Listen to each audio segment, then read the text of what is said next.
It's Breaking the News with Des Clark.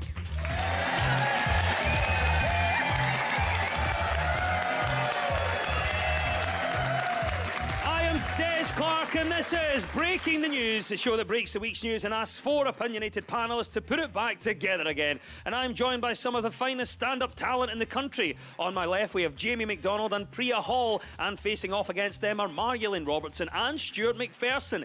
In the news this week, a St Andrews student has celebrated her 75th birthday by finally graduating with the medical degree she began a whopping 53 years ago.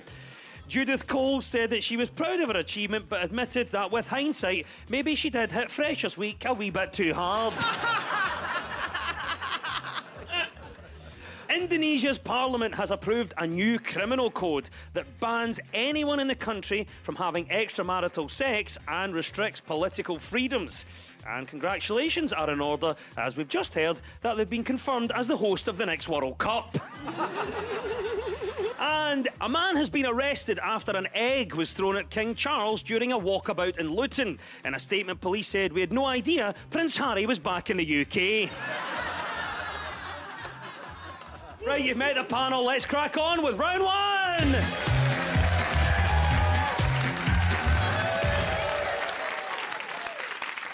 This is the Broken News round, where our teams have to guess two major stories of the week that have been mashed together into one single news headline. So, Jamie and Priya, can you tell me what the first story in the mashup is?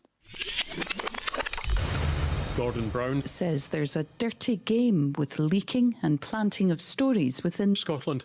In a new trailer for Sir Keir Starmer Netflix series, he also talks about a plan to move power out of Westminster. The Duke of Sussex says The SNP will be waiting to see what else is in Thursday's first episode. I'm going to say it's the Harry and Meghan Netflix series. It's the right answer, well done. This is the news that the long-awaited Netflix show from the Duke and Duchess of Sussex has been released this week. The early trailers revealed a series of hard-hitting comments from Harry and Meghan, including claims about the treatment they received from the royal family. Buckingham Palace has not yet officially responded to the release of the programme. Are you going to be watching Harry and Meghan on Netflix? I mean, of course. I mean, it's revelation after revelation. I listened to the trailer for it, and Harry said his Queen Granny, his King Dad, his Prince Brother, and his auntie, the Princess, is some kind of hierarchy. Oh. Jeez, oh. Who knew? But I don't know. I mean, what a revelation! It's Jimmy. An absolute revelation, and I tell you, they take themselves. They're absolutely joyless, Meghan and Harry, and they take themselves very, very seriously, and they claim to know the real truth. So I was thinking, if it doesn't work for them in TV, they could join the SNP. Yeah. Priya, what do you make of it? First thoughts, are you going to be watching Harry and Meghan on Netflix? I will watch any reality TV. I watch Katie Price and Peter Andre. Yeah. I watch Real Housewives. I watch I'm a Celeb. This is no different to all of that reality TV. It's pretty much the same, isn't it? I'll do anything for gossip. I can't believe that they've put this out so quickly, because I've not even gotten to the bit in The Crown where we meet Meghan, so how have they... how have they already made this spin-off? Like, it's a big spoiler.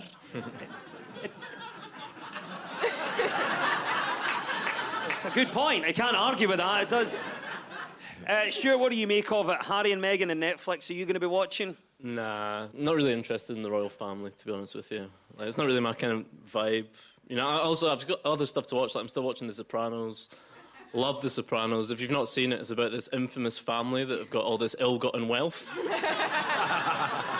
And sometimes they need to oust different members of the family when they don't toe the party line. It's fantastic, but royal family, not really my scene. Yeah.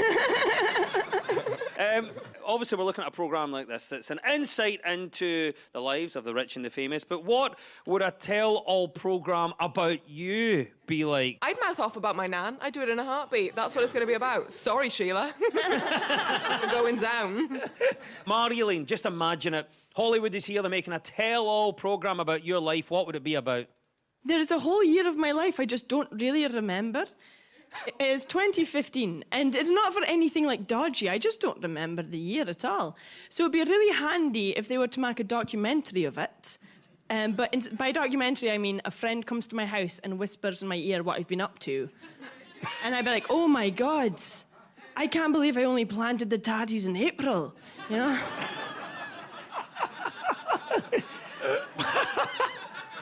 Weirdly, I would watch that. Stuart, let's talk about you. You're Harry and Meghan equivalent, right? They're making a tell-all programme about you. What's it going to be about? Well, I'm quite a private person. I'm quite shy. I don't really like giving too much away. I hate the idea of a tell-all. I'd like a tell-nothing documentary. Where it's like, every episode's like 30 seconds. I'm pixelated. It's just me going like, when I was like 6, I went to see The Singing Kettle live and I found it so scary I cried and had to get taken home. But I'm not ready to talk about it yet. Well done. That was indeed the latest revelations from Harry and Meghan's new Netflix show. That's the right answer. Jamie and Priya, you get 2 points for that. And now to you, Marjolaine and Stuart, what was the other story we were after? This is what Keir Starmer talking about, like more devolved powers for Scotland. That's the right answer. Well done. That is indeed it. It's the news that's speaking in Edinburgh this week. Labour leader Sir Keir Starmer said that he wants to see a stronger Scotland within a changed United Kingdom as he set out his vision for a Labour government if the party were to win the next election. He told the BBC that the House of Lords was indefensible and he would seek to abolish it in favour of a smaller, democratically elected chamber. Gordon Brown says that he can confidently say his proposals are what the people of Scotland want, having consulted extensively with all of the Scottish Labour MP.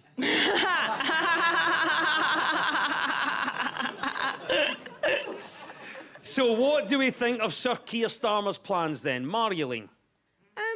You know, like on paper they're good, but they're so vague. It's like, how would you actually promise to carry any of this out? It's like when you're in a relationship and then you break up and you have that kind of conversation and vague promises are just bandied about that don't change anything. Like, oh, I'll be better and I'll be there for you and I'll give you space. And then he still wouldn't take me back. You did try, though. That's the main thing. I know, Gordon Brown, I'm right here. Yeah, you know when you like associate someone just with one thing, like Gordon Brown obviously had like this long political career, Iraq, blah blah blah, whatever. But literally every time he trod on my sister's foot once. And it doesn't matter what he does, good or bad. I just look at him and think, you stood on my sister's foot. Is there a context to this, or Well, you know? he was like, we're from Kirkcaldy, and I was like, you know, he's around. You can find him. Oh, He stood on a few people's feet in Kirkcaldy. That's how he got to power. Is Kirkcaldy just really small and you're just not got much room? Imagine hearing that from someone from Shetland. Like, it's like, is it backwards over there? Well, there you go. Jamie, what do you think about this then? New plans from Sir Keir Starmer announced this week. What do you think of these plans? I think the SNP and the Tories must be quaking in their boots. Because the Labour have got a chance to really, really make gains in both parliaments, and Sir Keir and Gordon Brown, charismatic to a fault, come out and go, I know how we'll do it, we'll decentralise the job centre. Priya, what do you think about this then? Obviously, from a Welsh perspective, you've got devolution there. A big part of this was trying to revive Labour's fortunes in Scotland. Do you think it'll work? No. No. No. I think what they're trying to do is appease independence voters with like independence light, and that's not going to work. It's like when your mum's like, no, you can't see your dad anymore, but here's this random guy called Darren. He's your stepdad now, and you're like. You're like, Mum, that's not the same thing. Be serious. I'm not going to do it. So here's the thing. Obviously, part of these proposals are getting rid of the House of Lords. But if we got rid of it, what would you put in its place? Marjolaine? We have this thing in Shetland, well, we used to, called a ting, and it was like the Viking law court. And if you're found guilty of something, you could be absolved by running from one standing stone to another. But during that run, anyone was allowed to throw anything at you, and if they killed you, they weren't done for murder. And you all enjoyed watching Matt Hancock so much in those Bush Tucker trials. Either that or like a Hard Rock Cafe. I think it's good. I'm just like obsessed with the Hard Rock Cafe. I don't understand why they still exist, but there seems to be like 4 in every major city. And if you made it like politics themed rather than music, you could have like the lamest exhibitions ever. So instead of having like Jimi Hendrix's guitar, you could have like Lord Sugar's pen. Michelle Moan's integrity. It's just a empty glass case. Enjoy that. Well done, Marilyn and Stuart. You get 2 points for that. It was the mashup of Harry and Meghan's new programme and Keir Starmer's speech in Edinburgh. And at the end of that round, the teams are on 2 points apiece.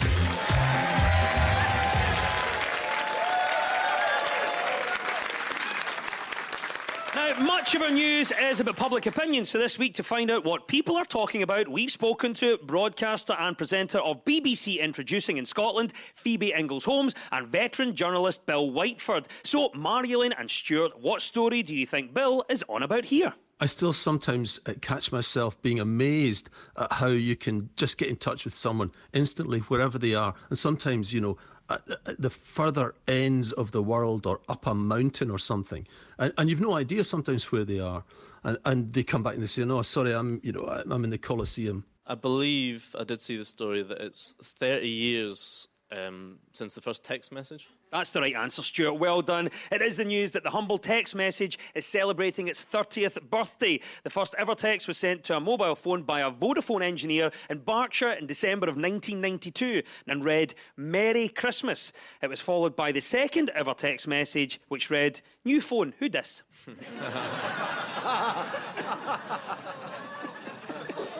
Well done for getting the right answer, Stuart. How do you think texting has changed the way we communicate?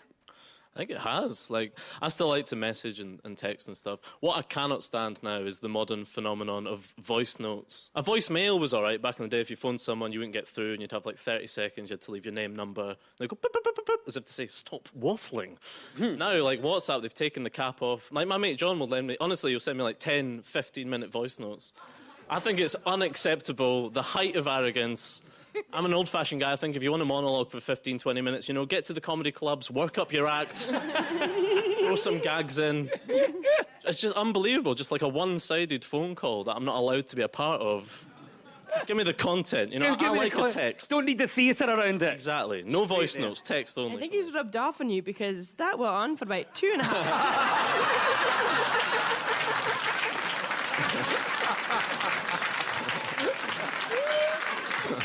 I'm very passionate about it, I'm sorry. Yeah. Marilyn, you'll be getting a very angry and long voice note later today. Don't you worry. Jamie, what do you think about this? And we're talking about the text, 30 years old this week. How has texting changed the way that we communicate? Well, it's not 30 years for me because the speech software didn't come out for it in the phones till about 10 years ago. And I was so excited. Like, I was like, I'm going to be able to send a text. And I got one and I said, oh my God, I got a text. It's like, I've been in an accident.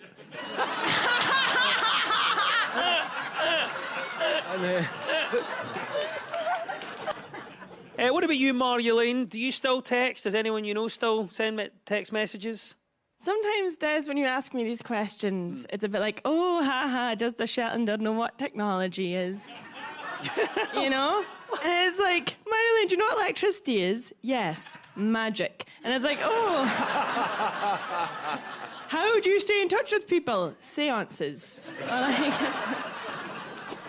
The only people who still text me are Domino's Cardiff. One guy who sold me weed when I was in uni. And my mum. And it's weird that she uses 3 different numbers. Weird. What has been the worst miscommunication that you've experienced? The worst miscommunication I've ever seen was my dad on holiday in Spain. I can't remember what he wanted to order, but at lunch, and he was like showing off the way dads do, trying to order in the local lingo and that, all dead chuffed to himself, proud. I don't know what he tried to order, but I'm pretty sure what he didn't actually want to order was a plate with a single lettuce leaf and a packet of cigarettes. Opened with one cigarette pointing out at him. I say, for you, sir. The first text was indeed sent in 1992 and said, "Merry Christmas." A few years later, the first predictive text was sent and said, "Messy kippers." There we go. 3 decades of texting is the right answer. 2 points go to Marilyn and Stuart. Now to you, Jamie and Priya. What do you think Phoebe is talking about here? The pros of this situation would be saving money, not being lonely, making a new friend, helping each other out in a bit of a difficult time, having somewhere cozy to be. But the cons could be being stuck with someone that you don't know, that you don't like. Is it lodgers? That's Well a thing done. now, isn't it? Well done. That is a thing, and that is the right answer. It is indeed lodgers. This is the news that as the cost of living crisis continues, the number of people taking in a lodger to help with the bills is growing. However, the benefits are not just financial, as it can offer companionship and combat loneliness. In the 80s and 90s, you could have a lodger that would stay for years, but nowadays it is hard to keep one for longer than a month. That is according to the housekeeper at number 10 Downing Street. What about you, Jamie? Have you ever been a lodger? No, you never get a blind lodger. Right, we're too impactful in the house, you know. Lodgers should be in the background, not spilling wine everywhere, and get your shoes off the stair. The lodger will go flying again. No. Marjolein, have you ever been a lodger? My whole life, Des, for I'm not yet married and do not belong to a man. Hint, hint. Hint. Come on. Hint, Des. Hint, hint. No, No, we're talking about lodging and the idea of it being on the rise. What are the pros and cons of it, Priya? What are you thinking? The pros is someone else will call the broadband company for you, so you don't have to cry on the phone again. But the cons are you might wake up at night and they're just stood over you staring. So I think, on balance, worth it. What are the pros and cons of lodging? Cheap rent, but you got to share with others. But I do like it in general. That's why I really like Airbnb, because you get to be a lodger. I much prefer an Airbnb than a hotel, because I love getting to look through someone's stuff. It's so satisfying, because they leave, but they leave their stuff. Yeah. For you to look through. I basically treat the first night in an Airbnb like the first 10 minutes of an escape room. It's like gathering clues, What kind of person's this, Original artwork, but Sports Direct mugs. An enigma. Now, obviously, we're talking about lodging and being a lodger on the increase, but if you were to take in a lodger, what would your house rules be? Just same as the dog, no balls in the house, and pee in the garden. So, Marjolein, if you're taking in a lodger, what would your house rules be? they're kind of following certain traditions that I'd follow in the house. So things like in the winter time, you take a lowend hand when the remaining burning peats from the fire and put in a bucket of water, and you use that water to wash your hands and the feet, so the trowels don't steal your magic. Or if there's a baby sleeping in the house, you put a Bible on one side of the baby and a steel blade on the other, so neither the devil nor fairies can steal the baby. And once you've done the dishes, hang up the cloth, otherwise it will never dry properly.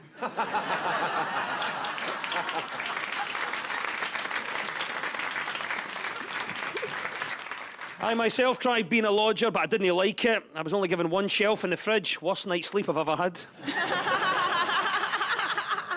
There we go, an increase in lodging is the right answer. 2 points go to Jamie and Priya!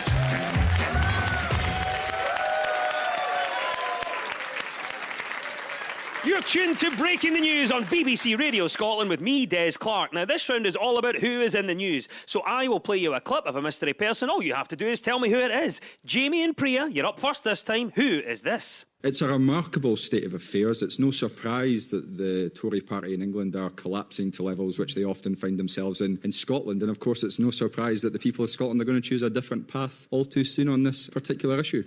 If I'd like it, Stevie Flynn. There he goes. Right answer. Well done, Jamie. It is indeed Stephen Flynn, who has been elected as the SNP's new Westminster leader following the resignation of Ian Blackford. The Aberdeen South MP defeated Alison Hewlett in a vote of the party MPs. What do you make of the SNP's new leader at Westminster? I don't know what he looks like, but he sounds like he thinks he's like the best fighter in the Commons. He sounds like he's quite a hard guy. And when I heard him in the Prime Minister's questions yesterday, I just realised how actually polite and mannerly and well-spoken Rishi Sunak sounds in comparison. Because he's like, oh, I felt like, see, what's the crappiest thing the Tories have ever done? Is it Brexit? Is it taking us out of the single market? Has it just been a Tory widow? And then Rishi's going, I'd like to welcome the member of the House and I hope we have a robust debate.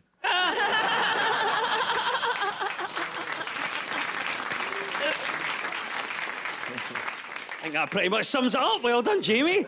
That's Stephen Flynn. What do you make of the new leader? Stuart? I must admit, I hadn't really heard of him until this week, and I was looking him up, and it honestly made me sad reading about him because you know, you grow up and you have these ideas about yourself, and then suddenly, like, I was reading that he's from Dundee. I lived in Dundee, loved Dundee. He's talking about how he loves playing five-a-sides. He goes for curries, he drinks beers. I'm like, I've got a lot in common with this guy. What happened to me? I mean, I used to think I'm a rock star, I'm going to be a footballer, I'm cool, and suddenly you're like, I've got a lot in common with the SNP Westminster leader, actually. Absolutely pathetic. Well, there you go. Obviously, we're talking about Stephen Flynn rising to the position as leader of the SNP in the House of Commons. But what was the last thing that you were put in charge of, Jamie? I've never been in charge of anything. I've married a surgeon, so she's well alpha. So yeah, I'm led. You go with literally and metaphorically. Yeah. Jamie, there was that time when I was driving us back to Glasgow from Edinburgh, from the stand, and I sat driving, and you were like, "You're going the wrong way."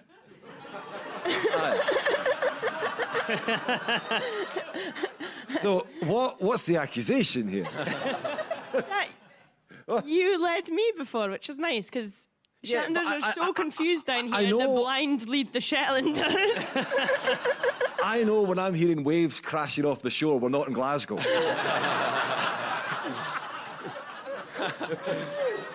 Oh, dear. I love that.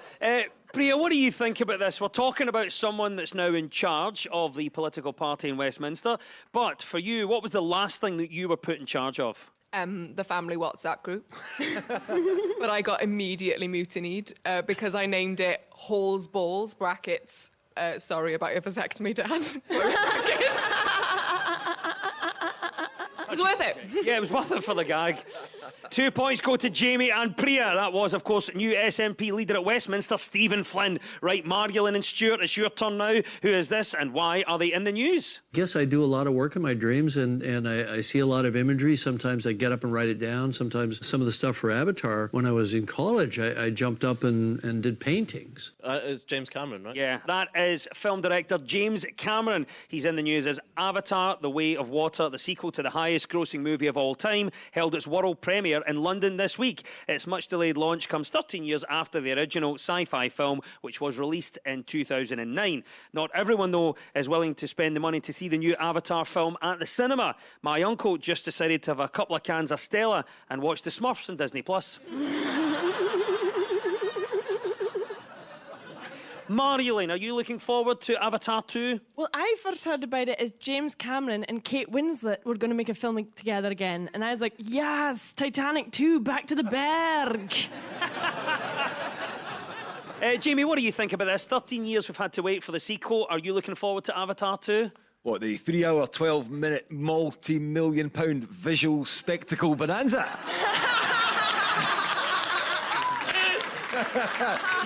Oh, I cannot wait. Here's another 15 minutes and nothing getting said. Yeah. I love going to the cinema, but my local cinema is the GFT here in Glasgow, and if you don't know, it's like a very artsy, independent cinema. I've got like such weird taste in films now, just because out of convenience, it's my local. So like, I'll be in the pub and my mates will be like, have you seen the new, Avengers movie? I'm like, nah. And I'm like, have you seen the new 4-hour Serbian black and white documentary about plastic bags? It's great. It's a belter, yeah. As we know about Avatar, hugely successful film. We've had to wait 13 years for the sequel, but what would you wait 13 years for? When I was younger, I wrote a message in a bottle and to try and find a friend, and I threw it in the sea. I'd wait longer for the reply, but I think I'll wait forever because key ingredient I was missing was a cork. So when I threw it in the sea, I mean like in the sea. But maybe one day. We'll wait for that to happen. That soaking message turning up at somebody's house. Priya, what about you? We're talking about Avatar. We've waited 13 years for the sequel. What would you wait 13 years for? I've been waiting 13 years for Justin Timberlake to bring sexy back. He did keep promising it. Kept promising, still waiting. Still waiting. Jamie, final thoughts on this to you. We've waited 13 years for a new Avatar film, but what would you wait 13 years for? The SNP to show fiscal responsibility with their pocket money. One of the criticisms of the original Avatar is that it's difficult to relate to a bunch of blue people, which has obviously changed now that none of us can afford to put the heating on. Yes, of course, James Cameron is the right answer, and 2 points goes to Marjolaine and Stuart.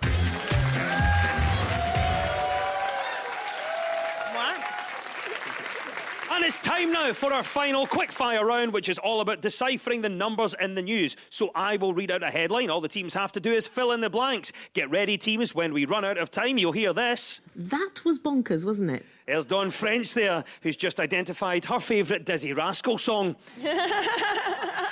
Right, teams, let's go. Fingers on buzzers. Scotland has seen a 7% rise in what, Jamie? Up-kilting.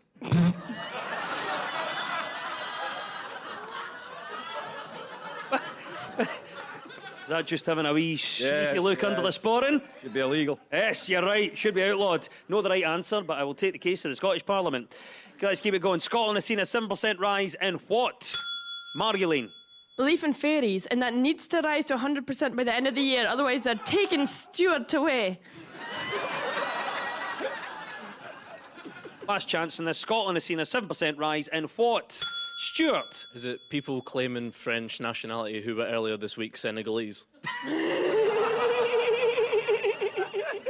I can tell you the answer is this. Scotland has seen a 7% rise in tattoo parlours. That was bonkers, wasn't it? Oh, there we go. That's the klaxon. Dawn has Frenched. It means it's all over. And at the end of the quiz, our winners this week are Marjolaine Robertson and Stuart McPherson. And commiserations to Priya Hall and Jamie McDonald.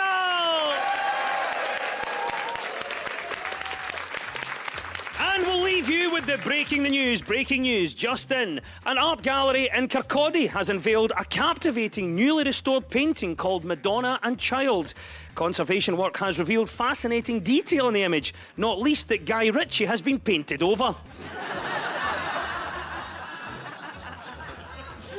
A primary school in Malaga has come up with a novel way to combat mosquitoes in the playground by introducing bats who feed on the swarms. Of course, then you'd have to introduce something to get rid of the bats. Now they don't know how to get rid of Ozzy Osbourne. And Baroness Michelle Mone has taken a leave of absence from the House of Lords amid claims that she had personally made £29 million from a government PPE contract. A Westminster spokesperson said that the lingerie boss was specifically given the deal by Michael Gove and Matt Hancock as she had years of practice supporting a pair of diddies.